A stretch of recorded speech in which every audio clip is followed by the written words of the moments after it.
Hello students, welcome back to prep on. पिछले lecture में हम लोगों ने क्विट इंडिया मूवमेंट तक कैसे हम पहुँचे ये पढ़ा था। साइमन कमीशन आया, साइमन कमीशन की रिपोर्ट आई, साइमन कमीशन को ऑल वाइट कमीशन कह के इंडियंस ने एक्सेप्ट नहीं किया था। सभी मेंबर उसके अंग्रेज़ हैं, इंडियंस एक्सेप्ट नहीं करना चाहते हैं। भारत का कानून बनेगा, भारत के रिफॉर्म्स बनेंगे, उसे सभी अंग्रेज़ बनाएं, ऐसा संभव नहीं है। कुछ भारतीय तो उसमें होने ही चाहिए। इसलिए अपोजिशन में उन्होंने एंटी साइमन कमीशन एजिटेशन किया है। लाजपत राय लाठीचार्ज में उनकी डेथ हो जाती है। उधर नेहरू कमेटी बन जाती है, नेहरू रिपोर्ट बनती है, वो अपना संविधान का बेसिस बनाने की कोशिश करते हैं। साल भर का अल्टीमेटम भी दे देते हैं, साल भर में इसे एक्सेप्ट कर लीजिए वरना हम नया मूवमेंट शुरू कर देंगे। साल भर में कुछ इरविन ऑफर के अलावा कुछ आता नहीं है जिसमें राउंड टेबल कॉन्फ्रेंस की बात करते हैं। कांग्रेस फिलहाल उसे एक्सेप्ट नहीं करती है। लाहौर में 1929 में सेशन होता है, जवाहरलाल नेहरू अध्यक्ष हैं। पूर्ण स्वराज की बात कर लेते हैं। अब तो रिफॉर्म्स नहीं चाहिए, हमको चाहिए पूर्ण स्वराज। 26 जनवरी 1930 को पहला इंडिपेंडेंस डे मनाएंगे। ट्राई कलर भी होइस्ट किया है on the banks of river Ravi. Gandhi ji अब नया मूवमेंट शुरू कर सकते हैं। गांधी जी 1930 से 1934 तक सिविल डिसोबीडियंस मूवमेंट शुरू कर देते हैं। फेजेज में चला है। एक मौका ज़रूर देते हैं इरविन को 11 पॉइंट्स डिमांड भेज कर, लेकिन नहीं मानता है इरविन। गांधी जी ने डांडी मार्च की है। उसके बाद गुजरात में सॉल्ट मार्च की है, सॉल्ट लॉ को डिसोबे किया है। राजगोपालाचारी ने भी मद्रास में एक सॉल्ट मार्च की है, केरल में भी हुई है। सिंबॉलिक मार्चेस पूरे भारत में हुई हैं। उसकी क्विट इंडिया दिस मूवमेंट के सक्सेस को देखते हुए अंग्रेज़ों ने चाल चली है, तुरंत राउंड टेबल कॉन्फ्रेंस ऑर्गेनाइज करना शुरू कर देते हैं। कांग्रेस पहली मीटिंग में शामिल नहीं होती है। कांग्रेस को मनाने के लिए गांधी इरविन टॉक्स होते हैं। गांधी इरविन टॉक्स में कांग्रेस रेडी हो जाती है। सेकंड राउंड टेबल कॉन्फ्रेंस में कांग्रेस राज़ी हुई है, पहुंचे भी हैं, लेकिन Gandhi ji was the only nominee. वैसे सरोजिनी नायडू भी पहुंची हैं महिलाओं की प्रतिनिधि बनकर, मदन मोहन मालवीय भी हैं। इस तरीके से उस मीटिंग में भी कोई फैसला नहीं होता है। मैकडोनल्ड अवार्ड दे देता है, उसके बेस पे पूना पैक्ट होता है। Finally third round table conference होती है।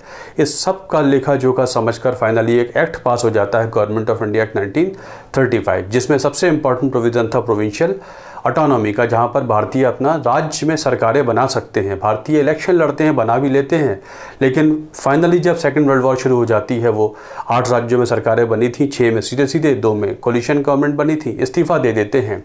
उसके बाद फिर छुटपुट इवेंट्स होते हैं इन the form of August offer होता है, इंडिविजुअल सत्याग्रह होता है। जब चियांकाई शेख रूजवेल्ट ने बोला है कि भाई भारत से बात कीजिए, जापान का मूवमेंट वेस्टर्न दिशा में हो रहा है, भारत मेनलैंड की तरफ, और देखिए वो अंडमान निकोबार तक पहुंच चुके हैं, ईस्ट एशिया पूरा कैप्चर कर लिया है।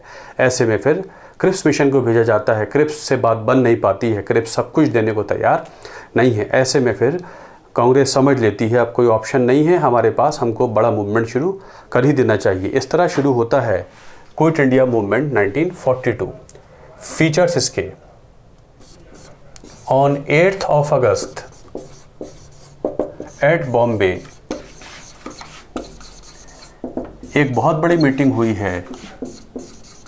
Gandhi ji addressed an assembly of people.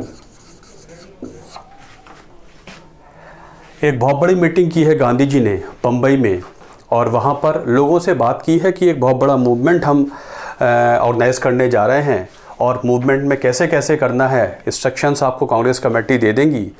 क्योंकि ये वॉर का समय है, हो सकता है लीडर्स अरेस्ट हो जाएं, आपको गाइड करने के लिए कोई भी ना रहे। यदि ऐसा है तो बी योर ओन गाइड, खुद अपने गाइड बन जाइएगा। मूवमेंट बंद नहीं होना चाहिए। And I ask you that free yourself and do not live to see the ongoing slavedom. Gandhi ji ने इस मीटिंग में नारा दिया था डू और डाई। यहाँ पर वो डू और डाई का नारा दे देते हैं। बी योर ओन गाइड, खुद जैसा समझे वैसा कीजिएगा। Do or die, free yourself and do not live to see the ongoing slavedom, Gandhi ji बोल देते हैं। कांग्रेस का एंटिसिपेशन ये था कि जब मूवमेंट शुरू हो जाएगा उसके बाद शायद सरकार अरेस्ट करेगी, लेकिन सरकार अगले ही दिन एक्शन ले लेती है and all leaders through out India were arrested. पूरे भारत में छापे पड़े हैं और पूरे भारत में लीडर्स अरेस्ट कर लिए गए हैं, और उनको सीक्रेट लोकेशंस पे रखा गया है ताकि लोगों को ना पता लगे और लोकल मूवमेंट शुरू ना हो जाए। तो क्वेश्चन आ जाता है, during quit India movement Gandhi ji was placed where? तो Gandhi ji was placed in Aga Khan palace, Poona. Quit India के समय गांधी जी को रखा गया था आगा खान पैलेस पूना में। बाकी लीडर्स अलग अलग जगह रखे गए थे। बहुत से तो रहे थे अहमदनगर फोर्ट जेल, कुछ बेयूर जेल पटना,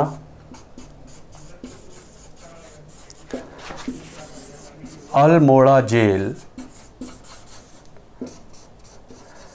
नैनी जेल इलाहाबाद। ये उस समय की सीक्रेट जेल्स थी। बहुत दिन तक लोगों को पता नहीं है कहाँ लीडर्स को रखा गया है। इस तरीके से बहुत दिन तक ये लीडर्स सीक्रेट जेल्स में रहेंगे। मतलब मूवमेंट शुरू नहीं हुआ है, गवर्नमेंट ने तुरंत उस पर एक्शन ले लिया है। उधर गांधी जी ने डू और डाई बोल ही दिया है, तो लीडर्स तो नहीं हैं। जब लीडर्स नहीं हैं मूवमेंट को चलाने के लिए, कह सकते हैं क्विट इंडिया एक लीडरलेस मूवमेंट हुआ करता था, लोगों को लीड करने के लिए कोई नहीं है। ऐसे में मूवमेंट को कुछ यंग लीडर्स आए हैं जिन्होंने अपना योगदान दिया है in the form of Ram Manohar Lohia, Jayaprakash Narayan, Aruna, Asaf Ali, Sucheta, Kripalani. इसी समय एक लीडर हैं उषा मेहता, उन्होंने बॉम्बे से चलाया है कांग्रेस रेडियो। कभी कभी पूछ लेते हैं, आपके एग्ज़ाम में शायद ना भी पूछा जाए कि क्विट इंडिया के समय कांग्रेस रेडियो सूचना के लिए किसने चलाया था? उषा मेहता ने। सुचेता कृपलानी, अरुणा आसफ अली, बड़ा इंपॉर्टेंट रोल प्ले किया है अरुणा आसफ अली। पूछ लेंगे आपसे अरुणा आसफ अली का योगदान किस मूवमेंट में था? आप बोलेंगे क्विट इंडिया मूवमेंट। तो ये यंग लीडर्स हैं, इन लोगों ने किसी भी तरीके से छुप छुपा कर लोगों की मदद की है, मूवमेंट को चलाने में सहायता दी है। इसी मूवमेंट में भारत में जगह जगह बनी है पैरेलल गवर्नमेंट। सतारा में बनी है, बलिया यूपी में बनी है, मिदनापुर में बनी है। आपसे इतना पूछ सकते हैं किस मूवमेंट के समय सामंतर सरकारें बनी हैं? आप बोलेंगे quit India movement. Parallel government का मतलब है कि अंग्रेजी शासन वहाँ कुछ समय के लिए ख़त्म हुआ है और इंडियंस ने अपना शासन शुरू कर दिया है। इसे बोला गया है parallel government. Parallel government is an important feature of quit India movement. Satara, Ballia, Midnapore, यहाँ और इक्का दुक्का जगह बनी है, पैरेलल गवर्नमेंट बनी है। मोस्ट वायलेंट मूवमेंट, मतलब पूरे भारत में जितनी ज़्यादा वायलेंस हो सकती थी उतनी ज़्यादा वायलेंस हुई है। वाइसरॉय लिनलिथगो बोल देता है by far the most violent movement after revolt of 1857। बहुत बड़ा मूवमेंट, बड़े स्तर पर वायलेंस हुई है क्विट इंडिया मूवमेंट में। उतना ही ब्रूटल इसका सप्रेशन हुआ है। जितनी बड़े स्तर पर लोगों ने वायलेंस की है उतना ही इसका सप्रेशन हुआ है। इतना बुरा हुआ है कि जलियांवाला बाग जैसी चीज़ें, डायरेक्ट फायरिंग तो बहुत कॉमन सी बात है, एयर बॉम्बिंग तक हुई है। क्विट इंडिया मूवमेंट के समय एयर बॉम्बिंग तक हुई है। पुलिस थाने हैं, रेलवे स्टेशन है, गवर्नमेंट बिल्डिंग्स है, जहाँ जहाँ जो हो सकता था, गवर्नमेंट अथॉरिटी के जितने सिंबल्स हैं उनको लोगों ने तहस नहस किया है। 3-4 महीने बहुत बड़े स्तर पे चलेगा क्विट इंडिया मूवमेंट। बहुत बड़े स्तर की वायलेंस हुई है और उतना ही बड़े स्तर का सप्रेशन किया है अंग्रेज़ों ने। लेकिन नवंबर दिसंबर तक आते आते मूवमेंट ख़त्म हो जाएगा। लीडर्स नहीं हैं, बहुत दिन तक लोग इस मूवमेंट को नहीं चला पाएंगे। चलता तो रहता है लेकिन इसकी पीक कुछ नवंबर दिसंबर तक आते आते ख़त्म हो जाती है। 1942 में quit India movement the last and the biggest movement you can say चला है। उधर भारत के बाहर सुभाष चंद्र बोस हैं, उधर INA बन रही है साउथ ईस्ट एशिया में। वो एक अलग डेवलपमेंट है, बाद में देखेंगे। 1942 के बाद जब क्विट इंडिया मूवमेंट सप्रेस तो हो गया, लेकिन अंग्रेज़ ये समझ गए हैं कि भारत में अगर रूल करना है तो अब आने वाले समय में चेंजेस करने पड़ेंगे। क्विट इंडिया मूवमेंट का रिफ्लेक्शन ऐसा आया था, इफेक्ट ऐसा आया था कि अंग्रेज़ समझ चुके हैं कि भारत में बड़ा बदलाव करना पड़ेगा। 1942 से पहले वाला समय नहीं चल पाएगा। बहरहाल वो तो एक अलग डेवलपमेंट है। उधर सभी लोग जेल में हैं, कुछ डेवलपमेंट नहीं हो पा रहा है। 1944 में एक छोटा सा कोशिश ये हुई थी कि राजगोपालाचारी ने एक सॉल्यूशन देने की कोशिश की है जिसे कहते हैं राजाजीज फार्मूला और CR formula. to resolve Hindu Muslim problem, मतलब पाकिस्तान इंडिया प्रॉब्लम को सॉल्व करने का उन्होंने एक सॉल्यूशन देने की कोशिश की थी। नाम पड़ गया था राजगोपालाचारी फार्मूला और CR formula, Rajaji's formula to resolve, कि किस तरीके से मुस्लिम लीग की बात सुनकर क्या उनके साथ बेस्ट सॉल्यूशन निकाल सकते हैं with in the United India. ये इसे कहते हैं CR फार्मूला।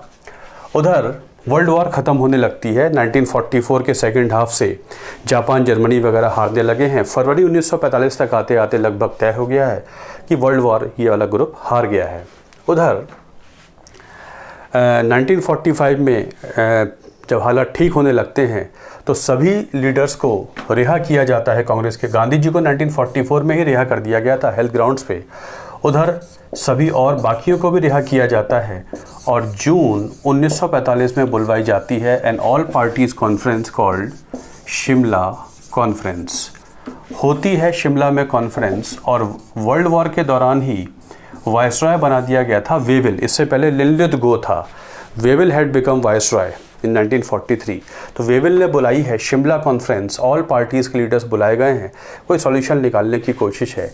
यहाँ पर यह बोला गया है कि जो सेंट्रल गवर्नमेंट है, वायसरॉयस की जो एग्जीक्यूटिव काउंसिल है, उसको कंप्लीटली इंडियन बना देंगे। क्रिप्स के समय कह रहे थे आपको काफ़ी मंत्रालय दे सकते हैं डिफेंस छोड़ के, यहाँ कह रहे हैं डिफेंस भी आपको दे देंगे। वायसरॉयस एग्जीक्यूटिव काउंसिल में सारे मंत्री भारतीय होंगे एक्सेप्ट वायसरॉय एंड सेना नायक, कमांडर इन चीफ। ये दो अभी भी अंग्रेज़ों के पास होंगे, बाकी सारे पद हम भारतीयों को दे सकते हैं। मतलब हम आपकी सेंट्रल गवर्नमेंट बनाने को तैयार हैं, इसे कहते थे सेंट्रल गवर्नमेंट। हम आपकी गवर्नमेंट बनाने को तैयार हैं, सारे मेंबर्स इंडियंस होंगे, बस वायसरॉय और कमांडर इन चीफ ब्रिटिश होंगे, मतलब डिफेंस मिनिस्टर भी भारतीय हो सकता है। इस गवर्नमेंट में 14 मेंबर होंगे, 5 कांग्रेस से, 5 मुस्लिम लीग से, 4 बाकी पार्टियों से होंगे। 14 लोगों की ये गवर्नमेंट हुआ करेगी। आप लोग अपने अपने 5-5 मेंबर भेज दीजिए, मैं उनको मंत्री बनाने को तैयार हूँ। ये ऑफ़र हम आपको दे देते हैं। शिमला कॉन्फ्रेंस में ये ऑफ़र दिया गया है कि आपकी भारतीय सरकार बनाने को तैयार हैं। पार्टी बता दे कौन से उनके 5 है, लीग बता दे कौन से उनके 5 है। छोटी पार्टियों से 4 मेंबर होंगे, ये वायसरॉय डिसाइड कर देंगे, हम आपकी गवर्नमेंट बनाने को तैयार हैं। जब ये ऑफ़र दिया गया है तो मुस्लिम लीग ने बोला है कि अगर इस सरकार में मुस्लिम्स को आना है तो they can be nominated only by Muslim league. अगर इस सरकार में मुस्लिम मेंबर्स को आना है तो उन्हें मुस्लिम लीग ही नॉमिनेट कर सकती है। मतलब ये बोला गया है कि अगर किसी मुस्लिम को आना है तो वो मुस्लिम लीग ज्वाइन करे, या कोई मुस्लिम किसी और पार्टी से इस सरकार में मंत्री नहीं बन सकता। मैं चाहता हूँ कि मुस्लिम लीग, मुस्लिम्स का रिप्रेजेंटेटिव इंडिया में लीग को माना जाए। जिन्ना ने ये बोला है, if any Muslim member has to become part of this council he can be only nominated by League only. मतलब कांग्रेस या और पार्टियां किसी मुस्लिम को नॉमिनेट नहीं कर सकते। कहने का मतलब है कि मुस्लिम्स को रिप्रेजेंट करने वाली पार्टी मुस्लिम लीग है। ये उसने डिमांड अपनी सामने रखी है। ओबियसली कांग्रेस इस डिमांड के लिए राज़ी नहीं होगी। फिलहाल वेविल भी राज़ी नहीं हुआ है और शिमला कॉन्फ्रेंस में कोई फैसला नहीं हो पाता है। कांग्रेस में गफ्फार खान है, अबुल कलाम आज़ाद है, ये कैसे लीग को ज्वाइन कर लेंगे मंत्री बनने के लिए? ओबियसली नहीं हो सकता था। बहरहाल ये जो एफर्ट था ये फेल हो जाता है। शिमला कॉन्फ्रेंस जून 25, 1945 फेल हो जाती है, जिसमें लीग ने अपने लिए स्पेशल पावर मांगने की कोशिश की है। कांग्रेस राज़ी नहीं है, ये एफर्ट फेल हो जाता है। उधर इंग्लैंड में भी चुनाव हुए हैं 1945 में। इंग्लैंड में चुनाव हुए सेकेंड वर्ल्ड वॉर के बाद। वैसे तो चर्चिल ने वॉर जीत ली थी एक तरीके से, लेकिन चर्चिल हार गया है और 1945 में जो पार्टी बनी है, लेबर पार्टी की गवर्नमेंट बनी है। इंग्लैंड में कई साल बाद लेबर पार्टी की गवर्नमेंट बनी है और मैंने आपको बताया था कि labour party pro India party थी। मतलब लेबर पार्टी की सरकार बन गई है, हाउस ऑफ कॉमन्स के इलेक्शन हुए हैं और क्लीमेंट एटली बना है प्रधानमंत्री। स्टैफर्ड क्रिप्स जो लेबर पार्टी का रिप्रेजेंटेटिव था, क्रिप्स प्रपोजल लेके आया था, वो इसका मंत्री हैं तो क्लीमेंट एटली प्रधानमंत्री बने हैं। मतलब फुल फ्लेजेड लेबर सरकार नवंबर तक इंग्लैंड में बन गई है। और जो नई सरकार है वो फैसला कर लेती है लेट अस लीव इंडिया। बदलते हालातों में वो फैसला कर लेते हैं और भेजते हैं भारत कैबिनेट मिशन। तो भारत आया है cabinet mission with a plan. तो कैबिनेट मिशन प्लान, नई पार्टी क्लीमेंट एटली की पार्टी डिसाइड कर लेती है हमें इन हालातों में भारत छोड़ देना चाहिए। वैसे भी लेबर पार्टी प्रो इंडिया तो थी, लेकिन वर्ल्ड के हालात, इंडिया के हालात ऐसे हो चुके थे, ऐसे में उन अंग्रेज़ों का भारत में चल पाना संभव नहीं था। ऐसे में वो प्लान कर लेते हैं और पार्टी के 3 मंत्री, सरकार के 3 मंत्री भारत आए हैं, तो नाम पड़ गया cabinet mission. Pethick Lawrence, Stafford Cripps and AV Alexander, ये 3 मंत्री हैं। कैबिनेट तो नाम पड़ गया कैबिनेट। पैथिक लॉरेंस इसका चेयरमैन है और भारत सचिव भी है। आखिरी भारत सचिव था पैथिक लॉरेंस। तो Stafford Cripps, AV Alexander and Pethick Lawrence ये भारत पहुंचे हैं और पहली बार ऑफिशियली बोला गया है कि we are ready for transfer of power. हम सत्ता सौंपने को तैयार हैं। इस तरीके से कैबिनेट मिशन प्लान वो पहला प्लान था जब अंग्रेज़ों ने बोला है कि हम सत्ता सौंपने को तैयार हैं, we are ready for transfer of power, उन्होंने बोला है। और कैबिनेट मिशन प्लान में कुछ इंपॉर्टेंट प्रपोजल्स हैं, कुछ इंपॉर्टेंट प्रपोजल्स हैं इसमें। एक तो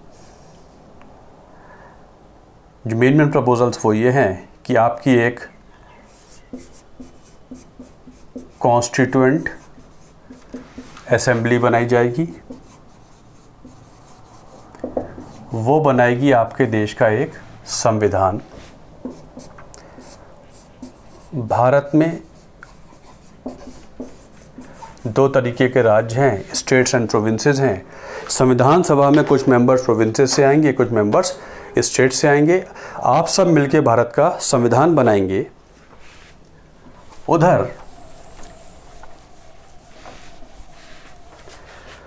उधर ये जो प्रोविंसेस हैं इनको 3 सेक्शंस में बांटा जा रहा है संविधान बनाने के पॉइंट ऑफ व्यू से।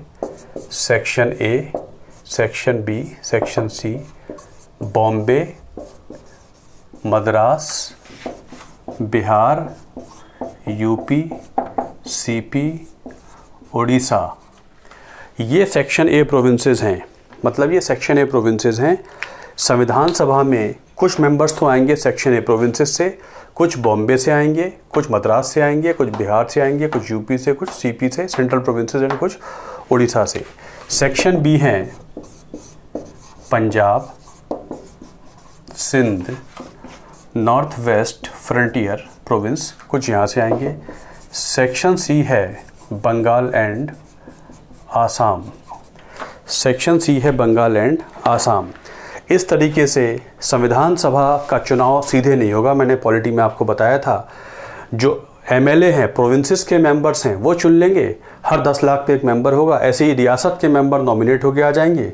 प्रोविंसेस को हम 3 सेक्शंस में बांट रहे हैं, section A, section B, section C. कुछ मेंबर्स सेक्शन ए प्रोविंसेस से आएंगे, कुछ सेक्शन बी से आएंगे, कुछ सेक्शन सी से आएंगे।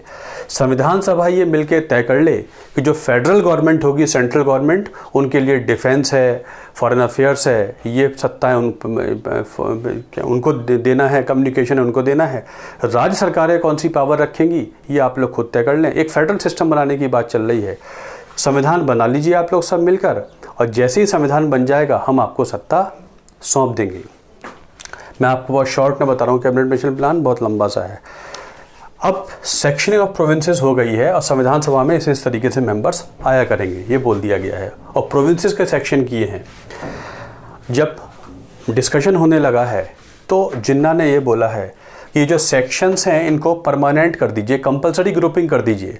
मतलब सेक्शन बी और section C as it is रहेंगे, इसमें कोई चेंज नहीं होगा। कांग्रेस ने बोला है ये ग्रुपिंग की गई है only for the purpose of making of constitution, कोई ग्रुपिंग आगे नहीं चल पाएगी। Jinnah wanted to have this compulsory B and C, क्योंकि in future it can become West Pakistan, it can become East Pakistan, ये आगे चल के वेस्ट पाकिस्तान बन जाएगा, ये ईस्ट पाकिस्तान बन जाएगा। जिन्ना के दिमाग में ये बात थी। कंपल्सरी ग्रुप की ग्रुपिंग के पॉइंट को लेकर प्रॉब्लम हो गई है और सारी वार्ता लगभग तय होने के बाद फाइनली मुस्लिम लीग ने अपने आप को विड्रॉ कर लिया है। मुस्लिम लीग ने अपने आप को विड्रॉ कर लिया है और दे दिया है नारा कि आने वाली 16 अगस्त 1946 को हम पूरे भारत में मनाएंगे डायरेक्ट एक्शन डे, सीधी कार्रवाई दिवस। लीग ने नारा दे दिया। 29 जुलाई 1946 को लीग ने किसी भी वार्ता से अपने आप को पीछे कर लिया है। वो अभी भी एक कंबाइंड सिस्टम में काम करने को तैयार नहीं है और वो चाहते हैं कि हमारी बात मानी जाए। यहाँ पर एक प्रपोजल ये भी आया था कि जब तक आप लोग अपना संविधान बनाएंगे तब तक हम आपकी एक इंटरिम गवर्नमेंट भी बना देते हैं। एक तरफ आप लोग अपनी इंटरिम गवर्नमेंट चलाइए, एक तरफ संविधान बनाइए और जैसे ही संविधान बन जाएगा हम आपको सत्ता कंप्लीटली सौंप देंगे। तो इंटरिम गवर्नमेंट भी कैबिनेट मिशन प्लान का एक फीचर था, लेकिन लीग रेडी नहीं है और लीग ने बाकायदा कह दिया है कि सीधी कार्रवाई चाहिए, पाकिस्तान के लिए सड़कों भी आना है तो आ जाइए। जब ये नारा आ जाता है तो ओबियसली 16 अगस्त को फिर हिंदू मुस्लिम राइट्स हो जाते हैं। पंजाब, बंगाल, उत्तर प्रदेश, बहुत जगह बहुत सारी प्रॉब्लम हुई हैं। द ग्रेट कैलकाटा किलिंग्स का डे कहलाता है जब एडमिनिस्ट्रेशन भी बिल्कुल फेल हो गया है और राइट्स को कोई रोक नहीं पा रहा है। यहीं से हालात बिगड़ने शुरू हो गए थे। कैबिनेट मिशन प्लान में भी कोई फाइनल बात नहीं हो पाती है। उधर संविधान सभा मैंने आपको बताया था काम करना शुरू कर देगी और जब इंटरिम गवर्नमेंट की बात हुई थी तो इंटरिम गवर्नमेंट सितंबर 1946 में बना दी गई थी। जवाहरलाल नेहरू उसके अध्यक्ष हैं और इंटरिम गवर्नमेंट में जवाहरलाल नेहरू के पद का नाम वाइस प्रेसिडेंट था। प्राइम मिनिस्टर नहीं था, प्रेसिडेंट नहीं था, प्रीमियर नहीं था। इंटरिम गवर्नमेंट में उनका पद का नाम वाइस प्रेसिडेंट हुआ करता था। इंटरिम गवर्नमेंट बना दी गई है। बोला है वेविल ने आप सत्ता संभालिए, तो एक इंटरिम गवर्नमेंट काम करने लगी है। इंटरिम गवर्नमेंट में आपको याद हो 5 मेंबर लीग के भी आने थे। लीग इंटरिम गवर्नमेंट को ज्वाइन करने को तैयार नहीं है। लीग किसी ज्वाइंट एफर्ट के लिए रेडी नहीं है। बाद में लीग ज्वाइन भी कर लेती है interim government, Liaquat Ali Khan finance minister बन जाते हैं, लेकिन उनका पर्पस इंटरिम गवर्नमेंट को फेल करना था, चलाना नहीं था। दिसंबर तक आते आते दिखने लगता है कि लीग ने अल्टीमेटली 5 मेंबर भेजे तो हैं, बट उनका पर्पस चलाना नहीं है, इसको फेल कराना है। तो वो हालात और बिगड़ने लगे थे। उधर मैंने आपको बताया था दिसंबर 9 को भारत का संविधान बनना शुरू हो गया था पार्लियामेंट में, जब लीग मेंबर्स ने इसमें पार्टिसिपेट नहीं किया था। तो संविधान उनके बने बनना शुरू हो गया है। इन बिगड़ते हालातों को देखकर कि जब लीग और कांग्रेस साथ काम नहीं कर पा रहे हैं, उधर भारत के हालात भी ख़राब होते जा रहे हैं, देन जो प्राइम मिनिस्टर है इंग्लैंड का, उसने अनाउंस किया है एटलीस्ट अनाउंसमेंट और एटलीस्ट रिमार्क्स। उसने बोला है कि we shall transfer power latest by 30 June 1948। पहली बार तारीख दी गई है। आपको याद रखना है कैबिनेट मिशन प्लान में 15 अगस्त डेट मेंशन नहीं थी, कोई भी डेट मेंशन नहीं थी। ये कहा था हम ट्रांसफ़र ऑफ पावर के लिए तैयार हैं, डेट नहीं दी गई थी। कैबिनेट मिशन प्लान में सेपरेट पाकिस्तान की बात भी नहीं की गई है। राज्यों को ज़्यादा पावर दे दी जाएगी ये बात तो है, पार्टीशन की बात नहीं है। इधर पहली बार डेट दी गई है कि हम 30 जून 1948 तक, 1948 30 जून है, सत्ता सौंप देंगे और इसको ट्रांसफ़र ऑफ पावर को देखने के लिए भेजा जाता है वाइसरॉय माउंट बेटन। फरवरी में ये अनाउंसमेंट हो गया है and then Mountbatten became the last viceroy. He succeeded Wavell, Wavell को सक्सीड कर लेता है। मार्च 1947 में Mountbatten had come to India to look after the transfer of power. हम सत्ता सौंपने को तैयार हैं। माउंट बेटन आया है भारत और माउंट बेटन ने फिर सभी इम्पोर्टेंट नेताओं से टॉक्स करनी शुरू की हैं और फिर उसने ये गांधी जी से बात करता है, जिन्ना से बात करता है, पटेल से बात करता है, नेहरू से बात करता है और लोगों से, सभी से बात करके निष्कर्ष निकालता है कि सत्ता एक देश को नहीं, कम से कम 2 देशों को देनी पड़ेगी। इंग्लैंड वापस भी जाता है, इंग्लैंड की सरकार से ही बात करता है।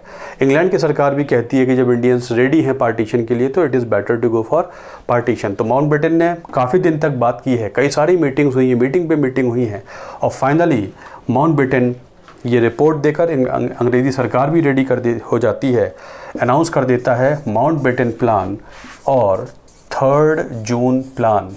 सभी लोग रेडी हो गए हैं। 3 जून प्लान, इसका नाम 3 जून प्लान हो गया था। 3 जून प्लान भारत का ऑफिशियल पार्टीशन प्लान है, जिसमें बोल दिया गया है कि सत्ता दी जा रही है इंडिया एंड पाकिस्तान को। पहली बार बोला गया है 2 डोमिनियंस को सत्ता दी जा रही है, India and Pakistan. Bengal and Punjab,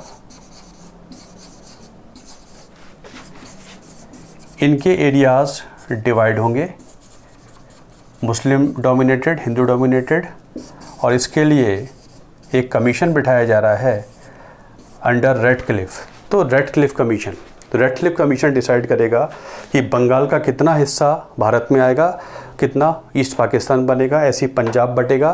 तो इनके लिए Radcliffe commission, boundary commission appoint हुआ है। इसमें नॉर्थ वेस्ट फ्रंटियर प्रोविंस सिंध और सिलहट ज़िला ऑफ आसाम, ये आसाम में था लेकिन बॉर्डर पे था बिल्कुल बांग्लादेश के, तो ये मुस्लिम ज़िला है। यहाँ पर वोटिंग से तय कर लेंगे यहाँ के लोग क्या चाहते हैं, सिंध में क्या है, सिलहट में क्या है। और 15 अगस्त पहली बार डेट दी गई है, 15 अगस्त 1947 को हम सत्ता ट्रांसफ़र कर देंगे। इस तरीके से ये माउंटबेटन प्लान और 3 जून प्लान आ जाता है, जिसमें पार्टीशन की बात साफ साफ कर दी गई है। यहाँ पर बता दिया गया है कि कैसे कैसे व्यू पॉइंट ले लिया जाएगा। उधर रेडक्लिफ कमीशन अपना अवार्ड दे देता है। West Bengal came to India and East Bengal became East Pakistan, West Punjab became West Pakistan, East Punjab became part of India. मतलब बांग्लादेश और पाकिस्तान के साथ रेडक्लिफ लाइन हुआ करती है, इसका पार्ट थी ये। उत्तर पश्चिमी सीमांत प्रांत में जब रेफरेंडम होता है तो वहाँ के लोग, उसमें जो यहाँ के लीडर थे खान अब्दुल गफ्फार खान, यहाँ के लीडर हुआ करते थे खान अब्दुल गफ्फार खान, फ्रंटियर गांधी, ये प्रो इंडिया थे, ये पाकिस्तान में जाना नहीं चाहते थे, खान अब्दुल गफ्फार खान। तो जब यहाँ पर जनता का वोट होता है तो इनके जो ट्राइब के लोग हैं, पश्तून ट्राइब के लोग हैं, वो इसमें भाग नहीं लेते हैं, बाइकआउट कर देते हैं। They never wanted to become part of Pakistan. जितने लोगों ने फिर भाग लिया, दे ऑप्टेड फॉर पाकिस्तान, इसलिए ये पाकिस्तान में चला गया है वोटिंग से। Major population of this area was Pashtun tribe. तो इन लोगों ने भाग नहीं लिया है। खान अब्दुल गफ्फार खान के लीडर हैं। गफ्फार खान ने एक रेड शर्ट्स मूवमेंट चलाया था, यही लिख लीजिए, आगे नहीं आ पाएगा। गफ्फार खान ने एक रेड शर्ट्स मूवमेंट चलाया था और इनके जो मेंबर्स होते थे वो कहलाते थे खुदाई खिदमतगार, सर्वेंट्स ऑफ गॉड। ये वॉलंटियर्स हैं, स्वयं सेवक हैं। ये सब मिलकर चलाते थे एक लाल कुर्ती आंदोलन ड्यूरिंग सिविल डिसोबीडियंस मूवमेंट। तो गफ्फार खान इसके लिए भी मौजूद थे। ये पहले का मूवमेंट है। Additional information, Ghaffar Khan. तो गफ्फार खान के लोगों ने तो भाग नहीं लिया। उधर Sindh opted for Pakistan, Sylhet opted for Pakistan. यहाँ पर वोटिंग से पाकिस्तान में चले जाते हैं। इस तरीके से 15 अगस्त 1947 को इंडिपेंडेंस फाइनल हो जाएगा। इसको दोनों पार्टियाँ एक्सेप्ट कर लेती हैं और जब ये इंग्लैंड की पार्लियामेंट में पास हो जाता है तो इसका नाम पड़ जाता है इंडियन इंडिपेंडेंस एक्ट 1947। ये वो ऑफिशियल इंस्ट्रूमेंट है। By July 1947 this 3 June plan was passed in the parliament of England और इस इंस्ट्रूमेंट से इंडिया को मिल जाती है इंडिपेंडेंस। इंडियन इंडिपेंडेंस एक्ट 1947, इससे मिल जाती है independence. June 3 plan, Mountbatten plan. This was in brief the freedom struggle, how India got independence. After this, Mountbatten को बना दिया जाता है the first Governor General of Free India. Then Mountbatten had left, तो फिर Rajagopalachari became the first Indian governor general of free India. इनसे ही take over कर लेंगे Rajendra Prasad as the first president of India. तो Rajagopalachari became the first Indian governor general of free India, Mountbatten became the first governor general of free India. इस तरीके से ये development हो जाता है। This was the main line of modern history. अब अगले लेक्चर में हम छोटे छोटे टॉपिक कर लेंगे कि जो रिवॉल्यूशनरी इवेंट्स हैं, भगत सिंह, चंद्रशेखर आज़ाद, HSRA वगैरह, वो छोटे छोटे इवेंट्स हैं, उनको कवर कर लेंगे। कुछ छोटे मोटे और हैं, राजा राम मोहन रॉय, आर्य समाज है, ब्रह्मो समाज है, कुछ एक लेक्चर और 1 या 2 लेक्चर लगेंगे, उसमें ये बाकी चीज़ें भी कवर हो जाएंगी। This way it is all about modern India. चलिए, thanks a lot for watching this video. अगले लेक्चर में, अगले 1-2 लेक्चर में हम मॉडर्न इंडिया कंप्लीट करके मेडिवल इंडिया शुरू कर देंगे। Thank you.